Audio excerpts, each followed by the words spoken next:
много славных сынов породившая.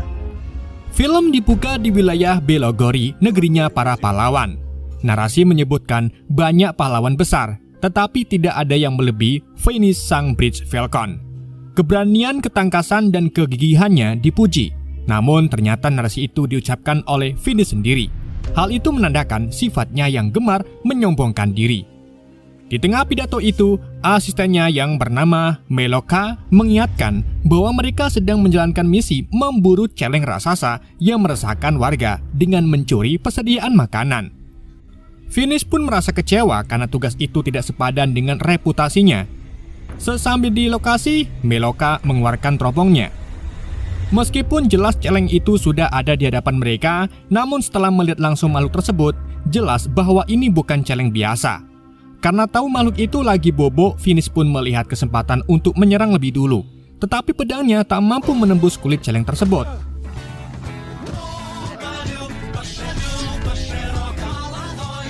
Melihat Finis kesulitan, Meloka pun akhirnya membantu dengan menyerang bagian hidung hingga celeng itu terbangun. Dan ternyata makhluk itu bersayap dan mampu terbang. Untungnya berkat tali yang dilempar Meloka, Finis berhasil mengendalikan celeng itu dan menjatuhkannya ke pusat kota.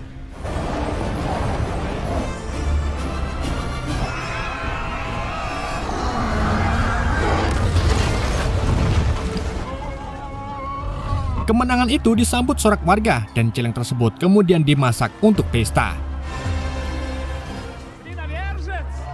Di tengah perayaan, Finis membagikan miniatur serta tanda tangan dirinya kepada anak-anak. Meloka lalu menyadari seorang bangsawan muda bernama Glasa memperhatikannya.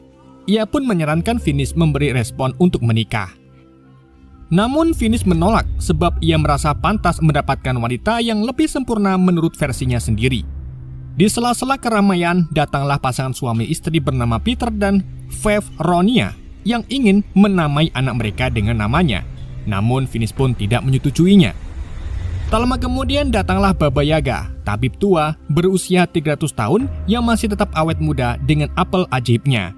Di sana ia meminta bantuan Finis untuk memindahkan batu yang menghalangi aliran sungai dan mengancam kebun apel ajaibnya.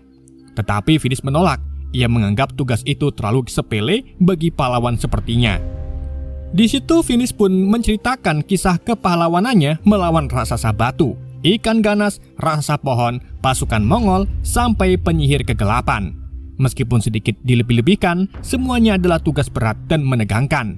Mendengar penolakan itu, Yaga menyindir dengan menyebutnya pahlawan tukang masak celeng, bahkan menyarankan ia besok berburu ayam saja, karena warga juga pingin makan ayam. Ucapan itu pun memancing tawa warga, namun Meloka tak terima. Ia membalas mengejek bahwa Yaga sebagai wanita tua. Hal itu pun membuat Yaga tersinggung dan menggunakan bubuk ajaib yang membuat penutup kepala Meloka hidup dan menyerangnya. Untungnya Finis menyelamatkan Meloka, sementara Yaga memilih untuk pergi. Sindiran dari Yaga ternyata membuat Finis merasa diremehkan. Demi memulihkan harga dirinya, ia pun menuntut misi yang lebih berbahaya. Meloka sebenarnya menyimpan satu tugas yang selama ini ditunda demi keselamatan Finis. Namun pernyataan itu justru dianggap sebagai penghinaan. Dalam amarahnya, Finis melempar senjata hingga hampir mengenai Peter dan Fevronia yang masih berharap menggunakan namanya untuk anak mereka. Karena ditekan, akhirnya Meloka pun menjelaskan misi tersebut. Di luar Belogori, tepatnya di Pegunungan Putih, berdirilah sebuah kastil tua yang dikenal angker. Konon di dalamnya tersembunyi seorang wanita dengan kecantikan luar biasa. Namun siapapun yang mencoba mendekat akan menghadapi kematian, sebab kastil itu dijaga oleh monster mengerikan yang belum tahu seperti apa. Karena tidak ada yang pernah benar-benar bisa keluar dari sana. Namun Finis yang sombong tetap pada pendiriannya untuk menemukan cinta sejatinya, sehingga ia bersama Meloka menuju kastil angker tersebut. Mereka kemudian berangkat tengah malam dan tiba di Pegunungan Putih. Di sana para kesatria lain juga berkumpul dengan tujuan yang sama. Para kesatria itu mengenali Finis sebagai pahlawan nomor 1.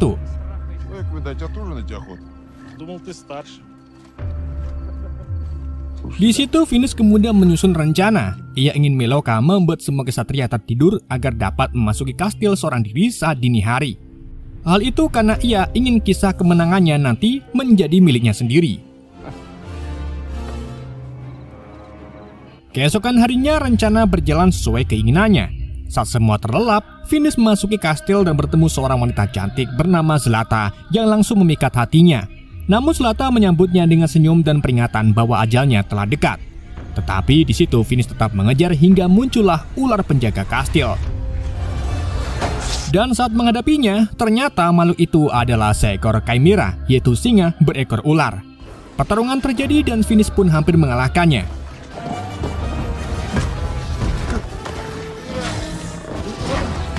Saat mencoba merobek rahang ular tersebut, racun ular itu mengenai wajahnya sehingga penglihatannya perlahan menghilang.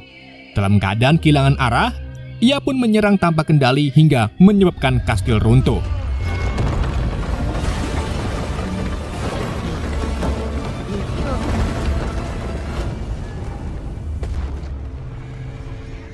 Suara runtuhan membangunkan Melioka dan para kesatria. Mereka pun bergegas menyusul dan menemukan Finis di antara puing-puing. Namun sang pahlawan mengaku tak lagi dapat melihat. Racun Chimera membuatnya buta.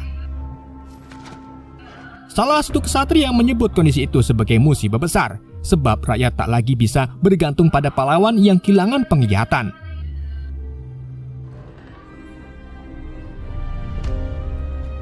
Melioka pun membawanya pulang, tetapi keputusasaan membuat Finis bersikap kasar sehingga asistennya itu memilih untuk pergi. Beberapa hari kemudian, Yaga mencoba meramu ramuan pengganti apel awet mudanya di rumahnya. Tak lama, Melioka datang memohon bantuan untuk menyembuhkan Finis. Namun luka hati Yaga belum reda dan masih ngambek. Bukannya minta maaf, Melioka malah mengejek Yaga yang membuatnya kembali marah. Yaga pun kembali melempar bubu ajaib hingga sepatu Melioka hidup dan menyerangnya. Ia pun pulang tanpa hasil. Di rumahnya, Finis semakin tenggelam dalam putus asa. Ia meratapi nasib dan mengabaikan rakyat sehingga perlahan rakyat pun menjauh. Ia hidup dalam kesulitan, memakan dengan mengais sampah, bahkan kerap tak makan. Sementara itu, Melioka harus tetap bekerja. Hinggarnya ia meninggalkan perannya sebagai asisten Finis. Suatu malam, Yaga datang diam-diam membawa makanan. Namun malam itu, tiba-tiba pemburu budak menyerang dan menculik beberapa warga.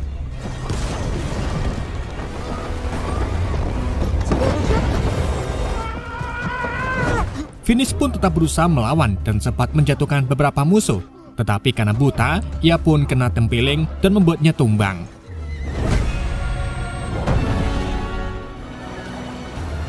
Scene lalu berpindah ke ruang kargo kapal. Yaga berada di sana bersama Finis yang masih tak sadarkan diri. Setelah membangunkannya dengan air doa, Yaga menjelaskan bahwa mereka telah berada di kapal selama 3 hari tanpa makanan.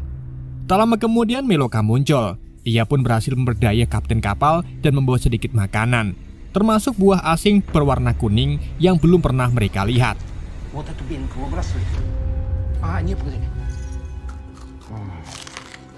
Selain itu, ia mencuri sebuah benda aneh milik kapten. Saat dibersihkan dengan kain, benda itu mengeluarkan jin berbentuk pasir. Makhluk tersebut mengamuk dan menyerang. Finis pun mencoba melawan, namun kebutaannya membuatnya mudah dikalahkan. Saat makhluk itu hendak menyerang para tahanan, Melioka yang panik justru memohon agar makhluk itu kembali masuk. Dan permintaan itu anehnya langsung terkabul. Di situ Yaga menyadari bahwa benda tersebut adalah lampu ajaib yang dapat mengabulkan permintaan. Namun kesempatan untuk meminta sesuatu yang penting telah terlewatkan. Saat ia mencoba kembali meminta roti jahe dan mendoan, seorang kru kapal datang dan merebut kembali lampu itu. Beberapa waktu kemudian Melioka turun dari atas dan mengabarkan kapal segera berlabuh. Mereka kemudian tiba di wilayah timur, negeri gurun panas dengan hukum yang sangat tegas, di mana pencuri bisa dihukum potong tangan. Sebelum naik ke darat, kepala mereka ditutup, termasuk Finis yang sudah buta. Tak lama ketiganya berada di atas panggung dalam keadaan dirantai dan digantung seperti barang dagangan. Mereka memang dijual sebagai budak. Seorang pembeli tertarik pada Yaga, namun setelah mengamatinya, ia mengejek Yaga dengan mengatakan tua. Alhasil Yaga pun marah dan menendang titiknya. Saat cambuk hendak diayunkan ke arah Yaga, seorang pria datang menghentikannya. Atas perintah tuanya, ia membeli Yaga, Finis dan Meloka sekaligus. Возьмите на сдачу двух молодцев. Один, если у вас есть. Setelah itu mereka pun dibawa masuki sebuah kota. Di sana warga bersorak memberi pujian. Finis sempat mengira itu untuknya, tetapi ternyata sambutan itu ditujukan kepada sang saudagar yang bernama Anarif. Ia dikenal sebagai penolong dan sangat dihormati. Seekor unta bernama Jamal menjelaskan reputasi tuannya, bahkan memuji kecantikan Yaga hingga membuatnya kesengsem. Jamal juga mengungkapkan bahwa alasan ia bisa berbicara karena jiwanya dan jiwa seekor unta tertukar akibat kutukan penyihir jahat. Dan pria yang dari tadi Yaga naksir adalah tubuh milik Jamal, sehingga ia kini hidup dalam wujud tersebut. Девица.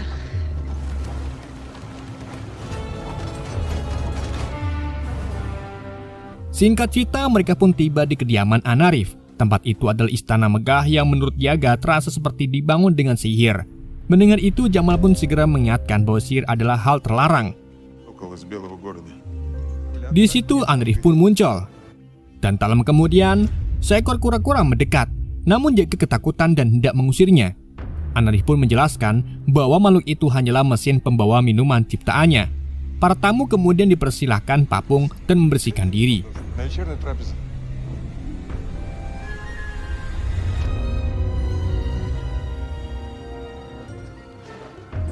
Setelah berganti pakaian khas timur, mereka menikmati hidangan khas dengan posisi duduk. Mereka pun bingung dengan budaya baru itu. Namun semua hidangan itu ternyata baru pembuka sebelum akhirnya mesin kura-kura membawa makanan utama, yaitu mendoan.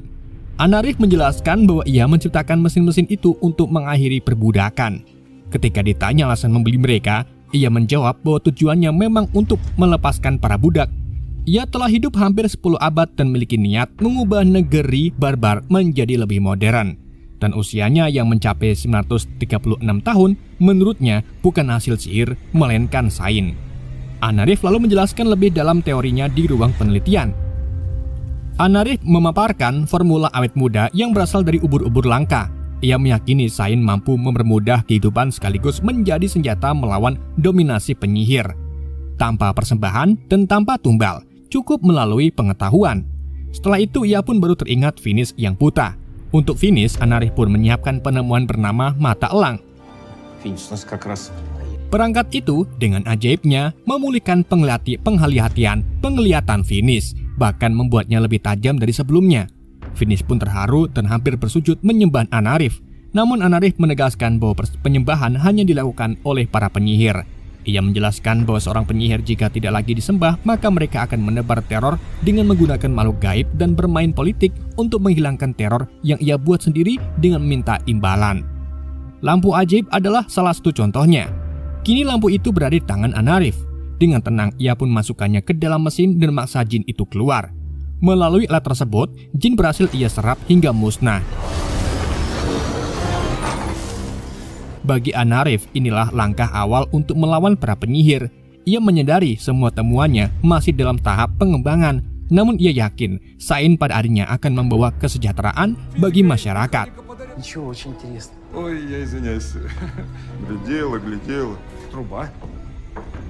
Di malam harinya, mereka pun beristirahat di istana megah. Jamal kembali merayu Yaga dan berharap ia tidak segera pergi, sebab Anarif tengah mengembangkan alat untuk menukar jiwanya kembali. Di sisi lain, Finis menikmati langit berbintang yang lama tak ia lihat. Sementara Meloka memakan semangka, buah yang baru pertama ia makan, dan minta Yaga membawa bijinya agar bisa ditanam di kota mereka.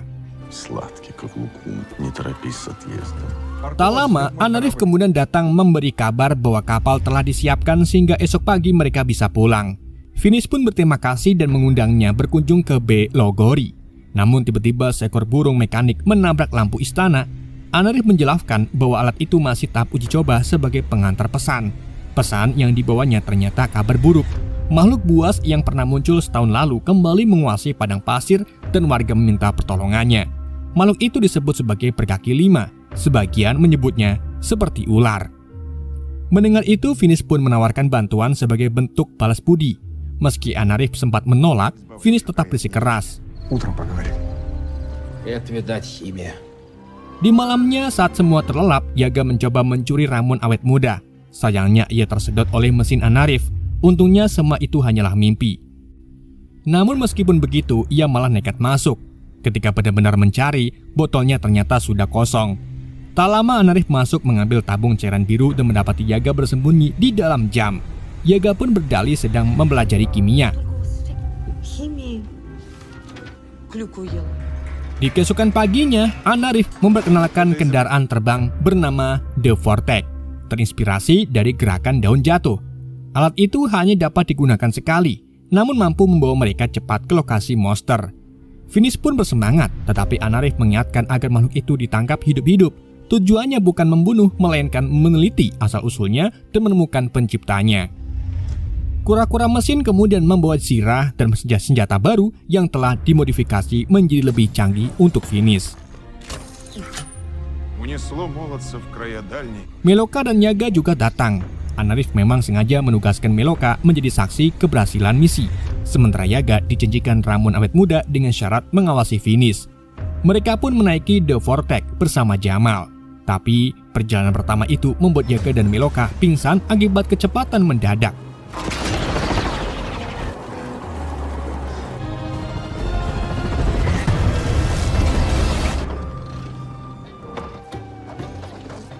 Setelah mendarat, mereka pun menemukan sebuah perkemahan penuh mayat di sekitarnya. Tak lama, mereka pun menemukan jejak monster dan Finis pun mengikuti jejak itu menuju sebuah goa. Лакомый для чудища. Finis kemudian bersiap dengan perlengkapan barunya, termasuk kotak pengurung yang dapat membesar.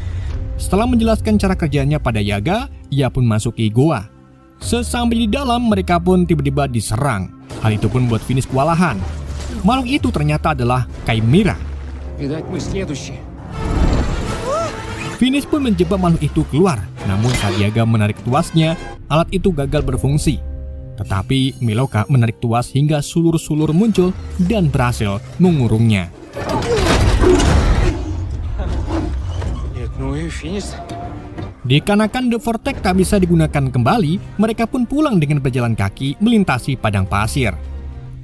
Di dalam perjalanan, Jamal sempat kelelahan menarik kotak saat menanjak, sehingga Finis pun menggantikannya.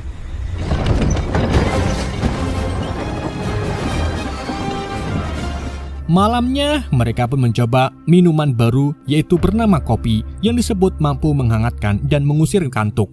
Sayangnya mereka gak doyan. Di tengah malam, Finis terbangun oleh nyanyian yang dikenalnya. Ia pun mendekati kotak dan menyadari suara itu milik Zlata. Tanpa ragu, ia pun membuka kotaknya dan benar saja, di dalamnya ada Zlata. Meski tahu Zlata adalah Chimera, Finis yang dibutakan cinta nekat ingin menolongnya. Finis pun membuka segel kotak itu dan naik ke atasnya. Rekan-rekannya segera menghentikan tindakan itu, sebab selain berbahaya, mereka bisa kehilangan bayaran. Karena Finis tetap keras kepala, Yaga pun akhirnya mendorong Finis masuk bersama Zlata di dalam kotak. Что не видать мне эликсира молодости. Меня Финист. Di situ, Zlata mengungkapkan kutukan yang menimpanya. Setiap disentuh lelaki, ia berubah menjadi Chimera dan kehilangan kendali. Banyak pahlawan datang menawarkan pertolongan, namun semuanya berakhir menjadi korban. Meski begitu, Finis tetap yakin ada jalan keluar, sebab mereka akan menuju ke seorang ilmuwan yang diyakini mampu mematahkan kutukan tersebut. С большим сердцем. Sementara itu, dua anak buah Anarif menangkap seekor warga yang memelihara kucing berekor cahaya. Anarif menyita kucing itu dari warga dan menilai makhluk itu mungkin tampak berguna sekarang, namun berpotensi membawa bahaya di masa depan. Ia pun mengambil energi kucing itu dengan alatnya. Di pagi harinya, Meloka mencoba menyapa Finis di dalam gerobak, tetapi diabaikan karena dianggap berkhianat. Perjalanan terus berlanjut hingga mereka pun hampir tiba.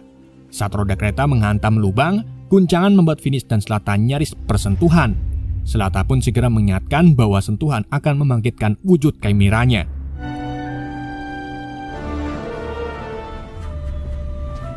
Di istana, Anarif bereksperimen pada robot kura-kuranya yang gagal berfungsi. Ia lalu menyedot energi dari penutup kepala Meloka yang pernah dihidupkan Yaga, kemudian memindahkan cairannya ke dalam robot hingga mesin itu aktif. Kejadian itu disaksikan Meloka dan Yaga.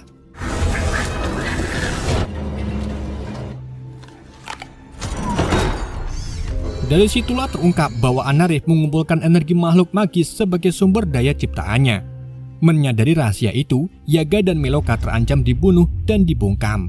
Yaga pun melarikan diri dan memberitahu Finis, di mana Zlata mengungkapkan bahwa Anarif sebenarnya penyihir gagal yang telah lama memburunya. Di saat itu juga Anarif datang bersama pasukan robotnya. Finis bersiap melawan, namun mereka tertangkap oleh robot kura-kura, kecuali Meloka yang tampak berpihak pada Anarif. Jamal kemudian mencoba mengendalikan pria yang menyamar sebagai unta, tetapi pria itu justru menebasnya dan terungkaplah bahwa Jamal hanyalah sebuah robot. Sementara pria unta itu memang sengaja bersandiwara agar semangat hidup Jamal ada. Anarif lalu menjelaskan ambisinya, yaitu mengumpulkan seluruh energi makhluk magis untuk menghidupkan kekuatan yang lebih besar. Energi Zlata dianggap cukup untuk mempercepat rencana itu. Mesin penghisap pun diaktifkan, dan di saat genting, Zlata menegaskan bahwa hanya Finis yang mengetahui rahasianya dan tetap ingin menolongnya. Finis pun berjanji menyelamatkannya. Dengan kekuatan fisiknya, Finis berhasil meraih tangan Zlata tepat sebelum energi tersedot sepenuhnya. Zlata yang berubah menjadi Chimera kemudian langsung menyerang semuanya, namun tidak menyerang Finis karena ia sudah sadar jika Finis itu kekasihnya. Anarif kemudian memerintahkan pengejaran, namun Finis melawan, sementara Yaga dan Jamal menghadapi pasukan lain. Karena terdesak, Yaga pun menggunakan sihirnya dengan mengubah biji menjadi semangka dan melemparkannya ke arah musuh.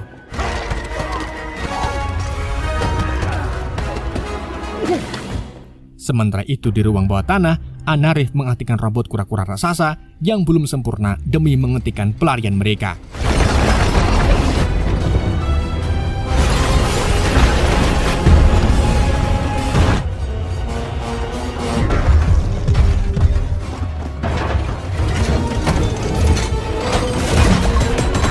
Robot itu pun mengejar dan meluncurkan serangan. Finis kemudian menyusun rencana dan memanfaatkan Yaga serta Jamal sebagai pengalihan perhatian. Что дальше? Может, его мысля была нас кормить? Setelah itu, saat Anarif mencoba menyedot energi Jamal, Yaga mengorbankan sisa kekuatannya dan identitasnya sebagai penyihir pun terungkap. Kini Anarif menargetkan Yaga dan energinya tersedot hingga wujudnya kembali tua.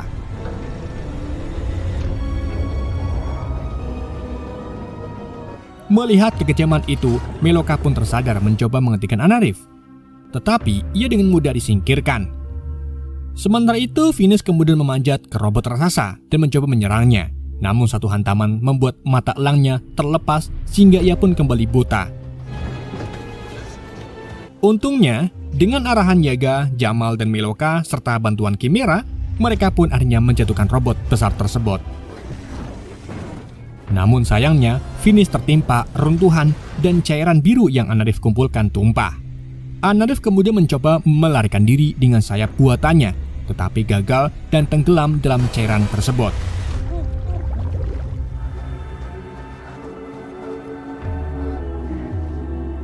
Di sisi lain, semua mengira Finis telah tewas, namun air mata Zlata justru membangkitkannya sekaligus memulihkan penglihatannya. Finis pun tetap menyatakan cintanya dan berjanji mencari cara mematahkan kutukan Zlata. Namun Zlata mengungkapkan bahwa wujud aslinya adalah Chimera yang dikutuk menjadi manusia untuk memangsa para ksatria. Meskipun terkejut, Finis menerima kenyataan itu. Mereka pun bersentuhan, lalu Zlata pergi dalam wujud Chimera. Yaga kemudian menemukan ramuan awet muda milik Anarif di antara puing, namun tak memberi efek apapun. Meskipun begitu, Jamal masih mencintai Yaga dan tetap memuji kecantikan Yaga dari hatinya. Singkat cerita, kelompok Finis pun akhirnya kembali ke Belogori dan disambut sebagai pahlawan. Warga mengira Finis yang melepaskan para tawanan, padahal Anarif yang melakukannya sebelumnya. Kali ini Finis tidak mengambil pujian sendiri. Ia mengakui keberhasilan itu berkat Meloka, Yaga, dan Jamal, kemudian mengusulkan perayaan untuk mereka. Karena mustahil melempar unta, warga pun justru melempar Finis ke udara sebagai bentuk sukacita. Diadakan kredit, Yaga mempelajari sihir untuk mengembalikan Jamal ke wujud manusia. Dalam prosesnya, ia menemukan kebenaran bahwa Zlata bukan Chimera yang dikutuk menjadi manusia, melainkan manusia yang dikutuk menjadi Chimera. Artinya kutukan itu masih bisa dipatahkan. Mendengar kabar itu, Finis pun segera bersiap untuk pertualangan barunya mencari kekasihnya. Oke guys, itulah alur film Finish The Fist Warrior. Semoga kalian terhibur dengan alur yang saya bawakan. Mohon maaf jika ada kesalahan dalam penyampaiannya ataupun penyebutan nama. Sekian dari Yande, sampai jumpa di video berikutnya.